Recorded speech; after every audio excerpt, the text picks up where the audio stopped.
Have you ever seen a fanciful pie or an innovative, beautiful cake and wondered how did they do that? Then you won't want to miss this season of Martha Bakes. Join me in my kitchen where I'll teach you the techniques you'll need for creating picture-perfect recipes, brilliantly colored cakes, elegant cookies, magnificent meringues, and swoon-worthy desserts, all guaranteed to be as delicious as they are gorgeous. Today's show is about cupcakes.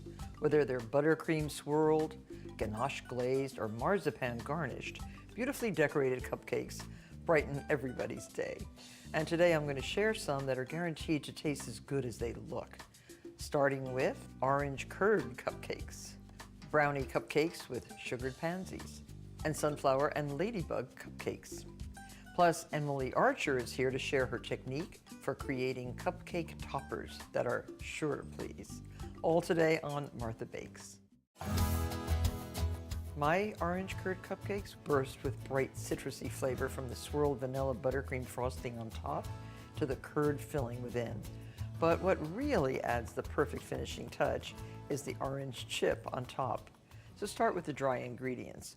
We're using a combination of both regular all-purpose flour, and I use unbleached flour, and cake flour, which will lighten the texture of the cupcake and make it a little special. 1 1/4 cups of each flour, 3/4 of a teaspoon of salt, and oh, don't forget the baking powder, 1 1/4 teaspoons of baking powder, and 1/4 of a teaspoon of baking soda. We're using baking soda because we're going to be making the batter with a little bit of buttermilk. The baking soda helps activate the leavening agent when you're adding an acid like buttermilk. So anything acidic needs the help of baking soda. So cream the butter, 1 stick of butter, and 1 cup of granulated sugar. Cream that nicely, and we're going to add 2 eggs plus 2 egg yolks. We want the zest of 1 brightly skinned orange. This is the vanilla bean that we're going to use. Cut very carefully down the length of the vanilla bean, and then scrape out all those seeds. This is the flavor of the vanilla bean, most of it. And now add your dry ingredients and 1 cup of buttermilk. I'm alternating between the dry ingredients and the buttermilk. And I think we have a very nice batter. I'm using a 1/4 cup ice cream scoop. So 1 scoop per cupcake paper. And this should make about 18 cupcakes. Get these right into a preheated 350-degree oven in about 16 minutes. Rotate the pans about halfway through. So our cupcakes are out of the oven. They do have to be cool, room temperature, for frosting. And this is called a 1-pot orange curd. So we have our eggs. We have 8 large egg yolks, a 1/2 cup of orange juice, plus 2 tablespoons of lemon juice for a little added zesty flavor. 10 tablespoons of butter. It's at room temperature, and I've cut it into like 1/2-inch squares just to make it melt faster in our mix. Salt, 1/4 of a teaspoon. So put this on high. Do not walk away from the stove. I just want to break up the egg yolks. 1 cup of sugar. And what we want is to bring this up to a bubble. And have a bowl fitted with a strainer like this, because this has to be strained. And I have the zest of 1/2 a lemon and the zest of an orange ready to go. I add this after I strain the curd itself, because I want that fresh taste. So this is the filling. It'll be piped inside. Now put this through your strainer, and the color is brilliant. And then your zest. Stir that all together. Cover with plastic wrap and let cool completely. Put your plastic wrap right on the surface to prevent a skin from forming, and chill. This is the simplest buttercream you can make. It is 2 sticks of room temperature butter, 7 cups of confectioner's sugar, 1½ teaspoons of vanilla extract, and then at the end add a ½ cup milk. I'll just mix this until it's really fluffy and put it into a Petri bag fitted with a small round tip. So here are our orange chips. These are thinly sliced seedless oranges. You put these sliced oranges on a silicone baking mat and sprinkle generously with sifted confectioner's sugar. Put in a 200-degree oven and cook until the sugar has melted. Flip the orange slices over, sprinkle again with a generous amount of confectioner's sugar, and continue roasting in the oven until the orange slices are translucent, sparkling, and almost like stained glass. They're crispy when they cool, and they're a very nice decoration for our cupcakes. To fill the cupcakes, I have the curd, which has been cooled, and I fitted the bag with a very small, a little less than 1/4 inch round tip. And insert the tip right into the middle of the cupcake and put a nice amount right in the center. A little bit of excess is okay. It'll get covered with the frosting. But this curd is so good. It's delicious on toast. It's delicious as a filling for a birthday cake. So the next time you're thinking, oh, should I make a birthday cake or cupcakes? Try these. Here's our buttercream. And this tip is a 1/2 inch star tip. And then when you add your orange slice, look at that. Really gorgeous. Now that you know the secret to making these pretty orange chips, you can use the same process with other types of citrus to decorate all sorts of desserts. Try lemon, grapefruit, even lime. Chill your cupcakes and serve them. Enjoy. Is it a brownie? Is it a cupcake? Well, actually, it's both. Surprise your guests by serving decadent brownie cupcakes with sugared pansies on top. Put 6 ounces of bittersweet chocolate into a heat-proof bowl and add 1 stick of butter, unsalted, and let that melt together. In the meantime, your dry ingredients: 2/3 of a cup of all-purpose flour, 1/4 cup of Dutch process cocoa, and a 1/2 teaspoon of salt. And when you're baking, always use that unsweetened cocoa powder rather than sweetened cocoa powder. It allows you to control the amount of sugar in the final product. So here we have this. This is melting.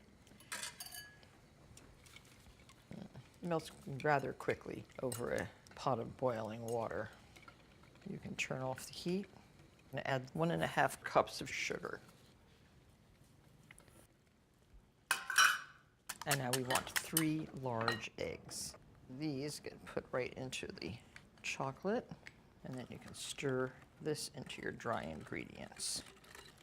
And for extra flavor, a teaspoon of vanilla extract.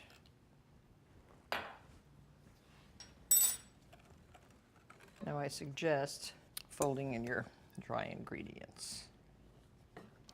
So easy and very tasty. You can, of course, bake these as a traditional brownie, or you can bake them in these nice colored cupcake papers. And now I'm using a 1/4 cup scoop, so we're going to get even-sized cupcakes. Now make sure that your oven is preheated to 350 degrees, and you bake the cupcakes until they're just set. It's going to take about 22 to 24 minutes. A sweet little edible pansy like this, any edible flower that's been raised with no pesticides, those are the best flowers for sugaring. And they're not too difficult to do. It takes a little bit of practice. Beat an egg white or 2 with just a pinch of salt. The salt makes it very fluffy. And then with a little brush, just brush the petals carefully. Then lightly dust with superfine sugar. Shake and place on a rack. Let them dry completely, They really do look very elegant on top of our brownie cupcakes. So I'll continue with this, and next I'm going to show you how to make the ganache for those beautiful brownie cupcakes. Do you see how they've cooked with that crackly top? And they've sunken a little bit, so the ganache will fill that cavity and it'll come out to be a nice smooth top. 2/3 of a cup of heavy cream. Heat until almost boiling. And we have 10 ounces of white chocolate. It's technically not chocolate at all. It consists of cocoa butter mixed with sugar, milk solids, and flavorings. And it doesn't have the intense, deep flavor of real chocolate, but a lot of people really like its mellow sweetness and its pale color. We have purple and violet food colorings. This is a gel. So my cream is almost boiling. Pour it right over the white chocolate. Let the chocolate soften a little bit. In the baking world, these little ovals of white chocolate are called fèves. So now it's quite soft. Just stir until completely melted. So here we have the white chocolate completely melted. Now to color it, use a gel if you have it, very lightly. I just want a light lavender color. Violet and purple. Beautiful, beautiful violet color. And don't stir it too much. We don't want bubbles in our glaze. Now pour this into something that will pour easily. And I find that the measuring cup works best. And then pour the glaze right on top. The cupcakes have cooled. It'll settle in nice and smooth. You want to completely cover the cupcake, but not drip down the paper. Now just sort of ease that ganache into every little nook and cranny of the brown paper. We want it really smooth. And if there are any visible bubbles, you can just use the little toothpick to pop it like that. And then with your tweezers, apply your very beautifully dried flowers. 2 or 3. And these not only are beautiful, but they are really tasty. These have to set for at least an hour at room temperature before you serve them. Perfect for a bridal shower, a baby shower, an afternoon tea party, or just to eat. Enjoy.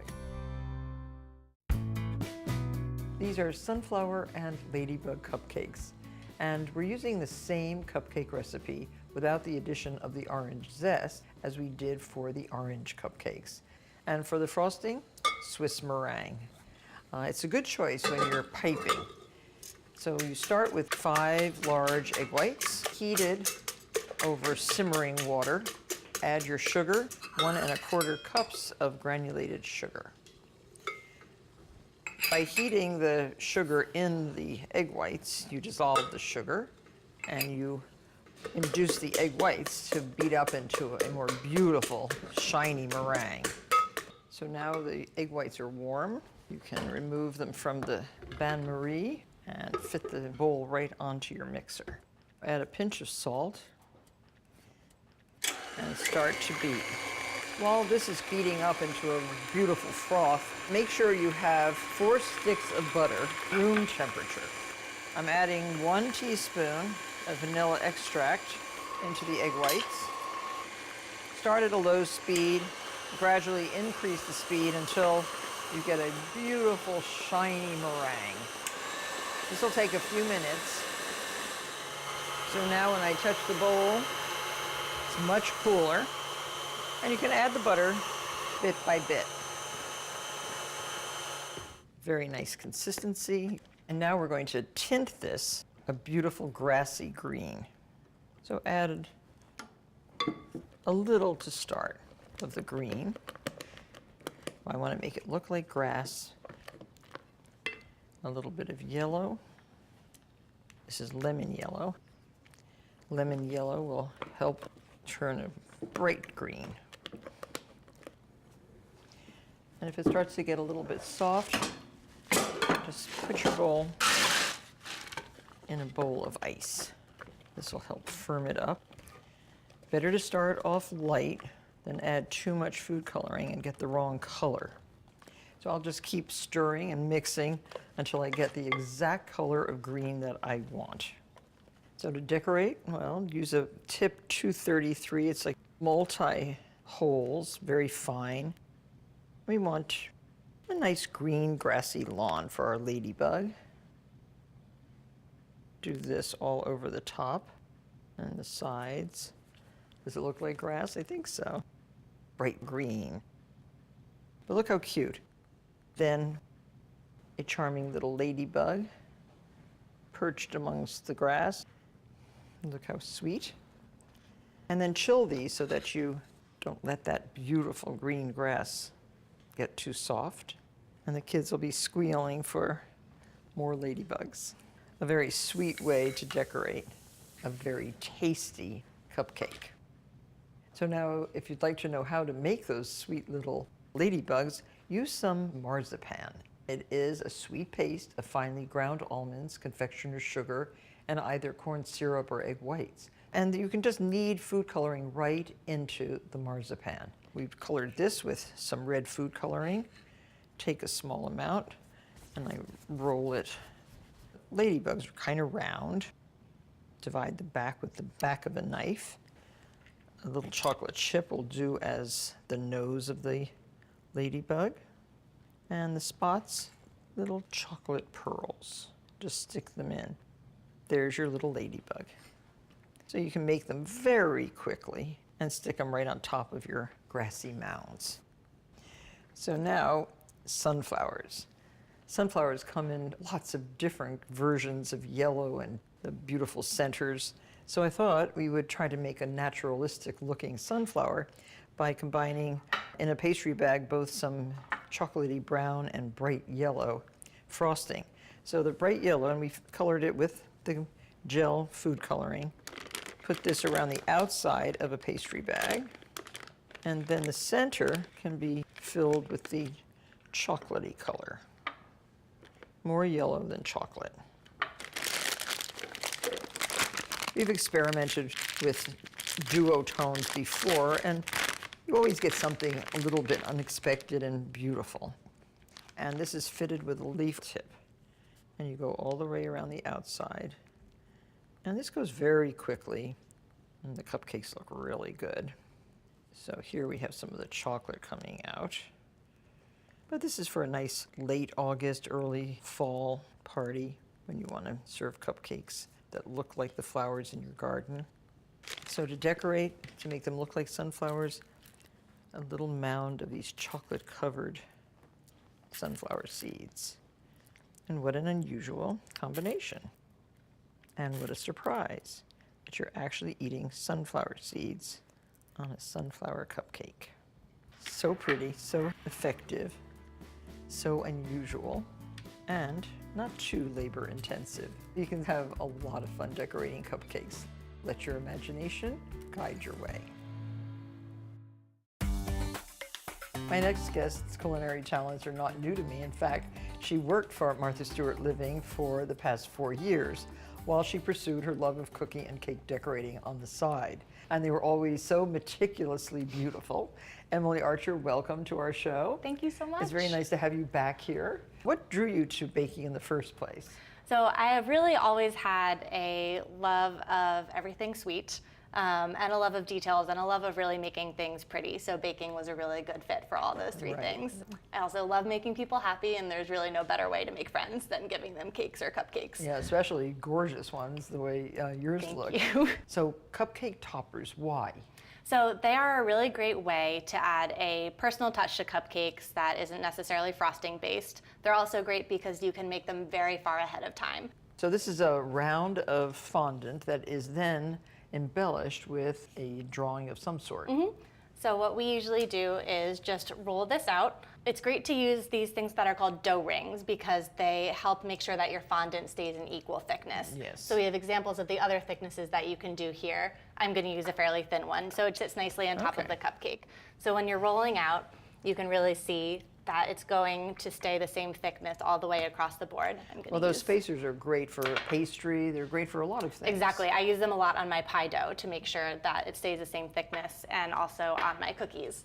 Every time I bake my cookies, I always make sure to use these dough rings, because if you have things that are uneven in the oven, they can burn. So you're using a prepared fondant? Yes, so these are available really in any craft store. They do come pre-colored, or you can easily add food coloring. So once you have everything all rolled out, I've just used a basic circular cookie cutter. You can use whatever size you want. I use this because it fits nicely on top of a cupcake. So all you really need to do is press down, cut it out, and then once you're done, use an offset spatula to sneak it under and put it to the side for drying. And so this is the geometric design that we are going to be painting. So beautiful. Oh, I love how they look. So there's a really easy way to make sure that your design is even and symmetrical like this. Take a piece of paper that is the same shape as the cookie cutter, folded just in fours so you know where the center is. Lay it on top of the fondant circle here, and take a pin tool that's available at any craft store, and just marking on each of the 4 lines that cross the circle. And then you can take any household ruler, just make sure you clean it first, of course, and trace between the dots that you just made. You'll be painting over them. Oh, okay. And they're very faint on the surface. And then we take just a circle template that you can get at any craft store, any office store, and we draw a couple of small guides that help us figure out where we want to be drawing. And again, these will all be very faint on the surface, so you won't be able to see. So you devised this method for yourself? Yes. I was never exceptionally good at math, but I loved geometry, and I've been able to sort of apply it to my baking. Great. So I have prepared a couple of pre-gridded out ones for us to paint with. Okay.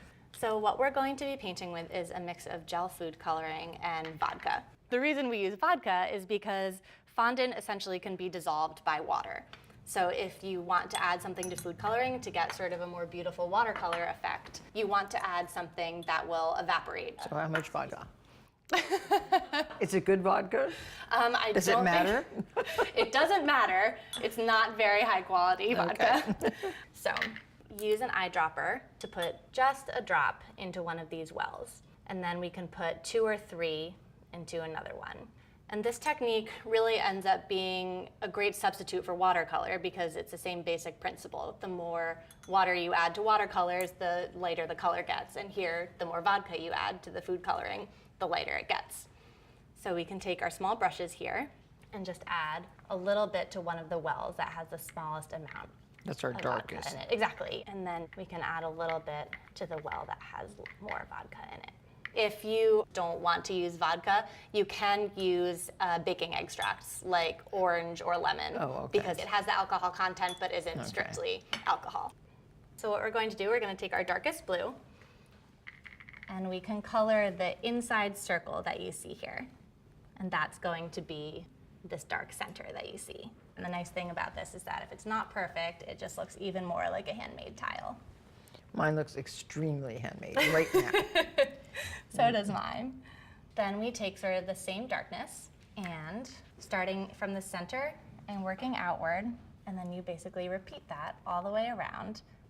And as you do more of them, you get a lot faster at them. Okay, mine's very uneven, but it is going to look like an old-fashioned Delft tile. I guarantee it. And now what we can do is take some of our lighter watercolors that we made, and we can draw on the inside? Right inside the petals that we just made.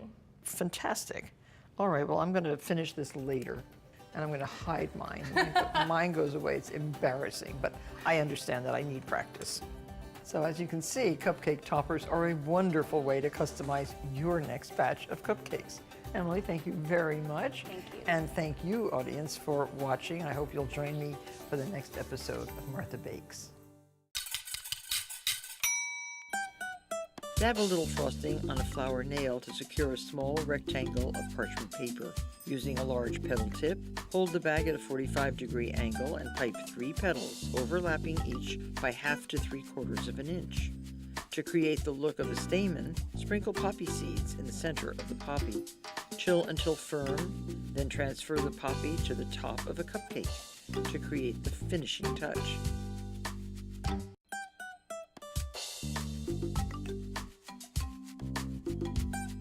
For video clips, recipes, tips, and more, Visit pbs.org/MarthaBakes.